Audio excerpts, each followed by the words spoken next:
ایران نے دنیا بھر میں مسلح گروہ پال رکھے ہیں جن کی تربیت ایرانی پاسداران انقلاب اور خود کرتی ہے۔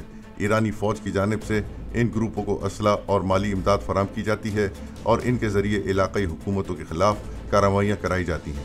ایران کے نشانے پر آنے والے ملکوں میں عراق، شام، لبنان، بحرین، یمن اور افغانستان شامل ہیں۔ الاشتر بریگیڈ بحرین میں فعال ایک عسکریت پسند گروپ ہے جسے ایران کی طرف سے پیسہ، تربیت اور اسلحہ جاتا ہے۔